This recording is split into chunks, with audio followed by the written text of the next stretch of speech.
Bismillahirrahmanirrahim. Assalamualaikum warahmatullahi wabarakatuh. Alhamdulillahi wa kafa. Allahumma salli ala Sayyidina Mustafa. Rabbi syrah li sadri wa yassir li amri wahlul 'uqdatam min lisani yafqahu qawli, amma ba'du. Ayyuhat talabah, kaifa halukum? Asa an nakuna fi halati sihhah wal afiyah. Fi hadha liqa sanadrus an maharatil kalam, an maharatil qiraah wal kitabah. Pada kesempatan kali ini kita akan mempelajari keterampilan membaca dan menulis. Dua hal yang sangat berkaitan. Kalau kita ingin menulis, kita harus membaca, begitu. Wa fil liqa al-madhi, di pertemuan sebelumnya, qad darasna 'anil kalam, kita telah mempelajari keterampilan berbicara. Wa nassuna al-yaum, dan teks kita hari ini an mizatil alam al-islami. Mizatil alam al-islami, keistimewaan dunia Islam. Apa saja yang telah Allah berikan kepada dunia Islam, dari berbagai macam keistimewaan. Hayya naqra au nanzur ila an-nas.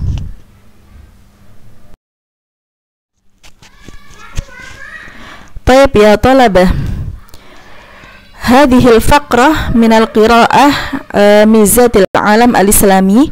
Ini adalah beberapa paragraf yang ada di dalam teks bacaan mizatul alam al-islami. Idza nadharna ilal faqra al-ula, kalau kita melihat pada paragraf yang pertama, di situ disampaikan tentang permulaan dakwah Islam di Jazirah Arab, yaitu pada abad yang ke-7 Masehi. Nah, kemudian dakwah ini mengalami perkembangan yang sangat pesat sekali, sehingga meliputi wilayah di timur itu ada Cina sampai ke barat Samudra Atlantik, gitu ya, kalau mungkin kalian bisa melihat peta. Kemudian dan dari ujung utara atau dari sebelah utara itu ada Laut Hitam dan Siberia, dan kemudian sampai ke selatan, begitu.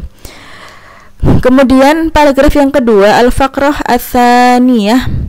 Di sini diterangkan tentang bagaimana umat Islam itu atau bagaimana bangsa-bangsa masuk ke dalam agama Islam secara taat atau patuh tanpa ada kekerasan. Kenapa bisa seperti itu?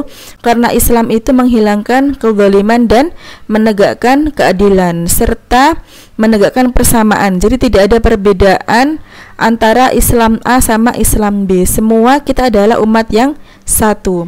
Nah, di sini disampaikan Islam telah menyatukan di antara umat muslim meskipun berbeda suku, warna, bahasa, dan lingkungan. Kenapa mereka bisa satu? Karena Tuhan mereka satu, kitab mereka satu, Rasul mereka satu. Wal faqra ats-tsalitsah, dan paragraf yang ketiga disampaikan di situ tentang mazaya lil alam al-islami, keistimewaan dunia Islam yang membuatnya menjadi wilayah paling penting di dunia. Bagaimana tidak, wilayah Islam atau dunia Islam menjadi jantungnya Asia, Afrika, dan Eropa.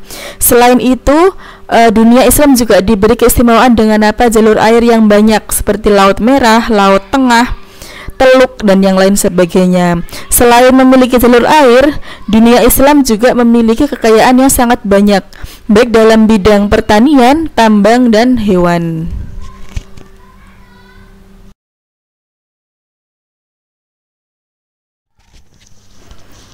Ayyuhat talabah, hadhil mufradat, ini adalah kosakata yusa'idukum, akan membantu, yang dapat membantu, tusa'idukum, dapat membantu kalian fi fahmi an-nas, dalam memahami teks. Di sini ada kosakata, kemudian ada beberapa kata juga yang saya lengkapi dari segi mufradnya, kemudian persamaannya ada lawan. Jika di kosakata tertulis huruf mim, maka itu bentuk jamak. Nah, mim itu bentuk simbol dari mufrad atau bentuk satunya. Kemudian kalau jim, maka bentuk jamak.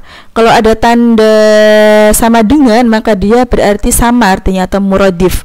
Kalau tanda X, maka dia diddu atau lawan kalimat. Bisa dibaca sendiri sebagai bekal untuk memahami teks yang di atas.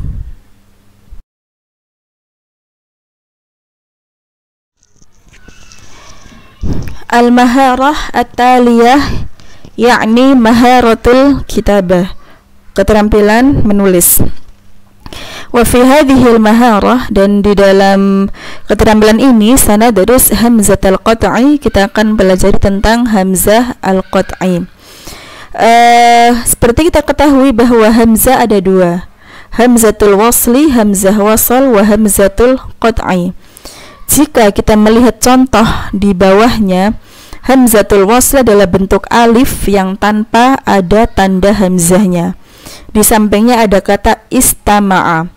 Dia terbaca tetapi tidak tertulis bentuk hamzahnya, istama'a.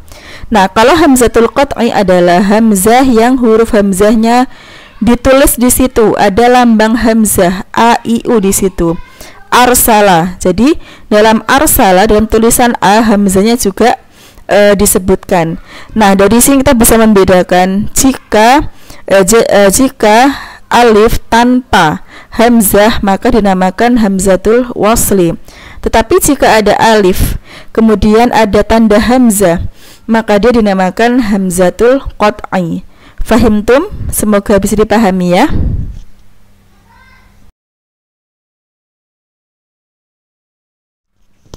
Nah, karena kita fokus pada hamzatul qat'i, di sini ada beberapa tempat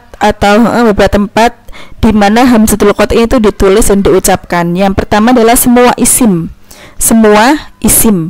kecuali isim yang sab'ah seperti itu diabaikan aja. Semua isim yang diawali dengan hamzah maka dia ditulis hamzahnya.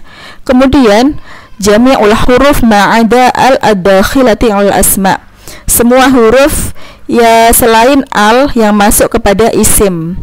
Seperti inna, i-nya itu pakai hamzah kalau menulis sebenarnya ya. Anna itu juga pakai hamzah.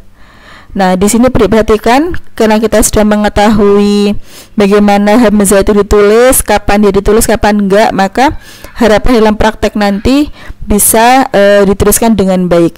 Yang ketiga, jami'ul af'al siwa ma marra bika fi hamzatil wasli, semua fi'il. Nah, fi'il di sini adalah fi'il thulathi. Seperti apa? Akala. Kemudian seperti fi'il rubai, akrama. Kita simpel aja ya. Jadi hamzatul qat'i itu adalah hamzah yang ada tanda hamzahnya. Selebihnya dinamakan hamzah apa? Al-wasli, yang tidak ada tanda hamzahnya. Baik, nanti insya Allah akan terbantu dengan latihan di LKPD gitu ya. Kalian akan bisa mengetahui mana hamzatul qat'i, mana hamzatul wasli.